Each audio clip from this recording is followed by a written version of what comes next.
It's not surprising that living in New York is costly.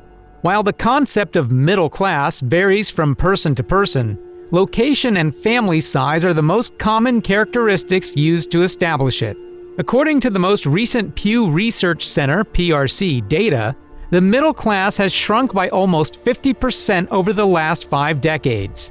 The PRC defines middle class as individuals earning 2/3 to double the median American household income, which was $70,784 in 2021, according to the United States Census Bureau. This means that American households earning between $47,189 and $141,568 fall into the PRC's definition of the middle class.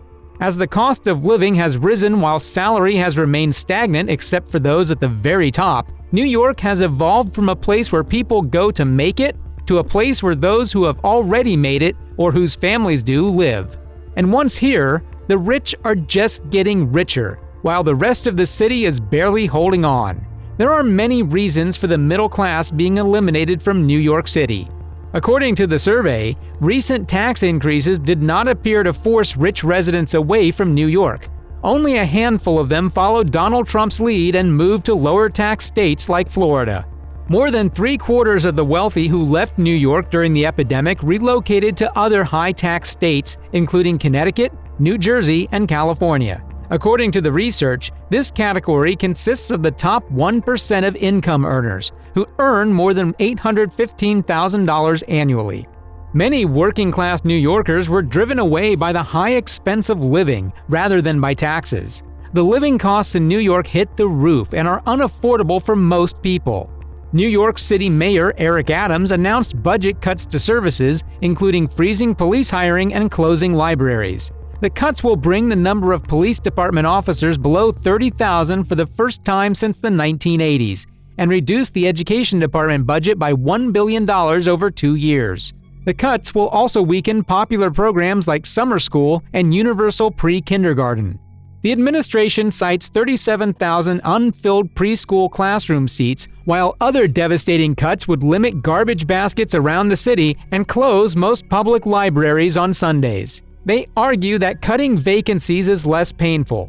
The most basic needs of the residents are being cut down due to budget problems. Before the recent round of cuts, Accenture, a well-known global consulting firm, estimated that enrollment in regular 3K programs would grow by up to 18%. Other year-round programs with extended hours were predicted to grow marginally. To be eligible for free 3K in New York City, a child must be a resident of the city and turn 3 by December 31 of the year they enter 3K.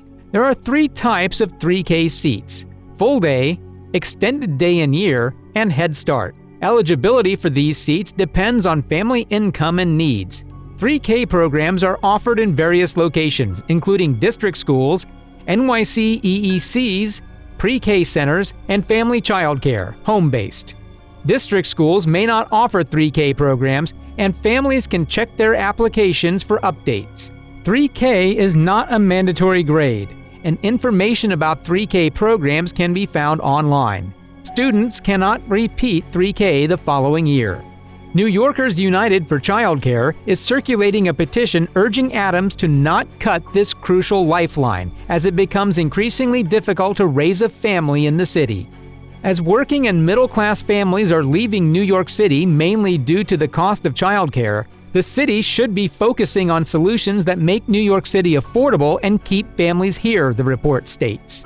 Recently, approximately 400 people had signed the appeal, with New Yorkers United for Childcare aiming to increase that number by in-person petitioning following Thanksgiving. The administration agrees that a mismatch exists between offered programs and parental preferences. While the majority of 3K applicants received offers for this fall, roughly 1/5 of families did not receive any of their top few choices, according to educational data. City authorities told reporters that they are revising their early childhood services and have modified only a fraction of the underutilized program capacity, 7,000 seats. Other vacant seats, advocates argue, may be filled by increasing outreach to families about free childcare options, particularly in low-income neighborhoods where empty seats have historically been more common. Last year, numerous open seats were clustered in the Bronx's Highbridge and Morrisania, as opposed to Manhattan's Greenwich Village and Soho, which had huge wait lists. In addition to this crisis going on in the city, the budget cuts keep making the situation worse. These budget cuts are making life even more difficult for the residents who much rather prefer to work in New York City while finding a living place nearby in the vicinity of NYC, increasing their travel time in and out of the city. Cuts to the program would also prevent the city from having to identify a permanent funding source for 3K after pandemic aid expires, a plan that officials have yet to publicly divulge. Number 1, this is temporary money that the previous administration knew and used for a permanent program, Adams told reporters. Bloomberg's prediction that we can find a bunch of billionaires around the world to move here, that would be a blessing, with prosperity pouring down, hasn't come true, at least for the majority of New York residents. The millionaires arrived, bought, and thrived, but the same cannot be said for Gotham's middle and working classes. The millionaires coming or going do not make much of an impact on the working class that has to live day to day on the most basic income that has not increased in years, but the same cannot be said about the cost of living. Since 2010, the percentage of New Yorkers living impoverished has increased by 1.1%, even though household income has remained unchanged. The cost of living keeps increasing with every passing day, while the income of many residents remains the same. This is leading the city into a vicious circle where people would keep on leaving the city to find more affordable housing options. The key issue is that New York is losing its role as a location of opportunity, and the Atom toolbox is unlikely to replace the ladder that has been removed. New York used to be a place that migrants from other countries and cities traveled to find opportunities for a better life and to fulfill their dreams. According to analysts, New York City's diminishing middle class is now in full retreat, with masses of our most vulnerable people leaving the city in proportions not seen since the Great Depression. To find cheap accommodation, the middle class in New York City must relocate to the outer boroughs and get a car due to the excessive rent and stagnant income. Middle-class individuals who depend on large vehicles for their employment are finding it more difficult to afford to live closer to the city due to NYC's new commuting fee and growing living expenditures. NYC is imposing new commuter taxes and congestion pricing, which may have an effect on those with lesser incomes and increase pollution in the outer boroughs. After decades of significant income erosion in the face of relentless taxes, rising living costs, and wage decreases due to technological developments, the latest U.S. Census figures reveal the entire scale of this alarming flight. That means the city is losing 100 residents every day, with departures outnumbering new arrivals. Middle-class families are finding it increasingly difficult to afford NYC, and the city must act to support their continued residence in the city.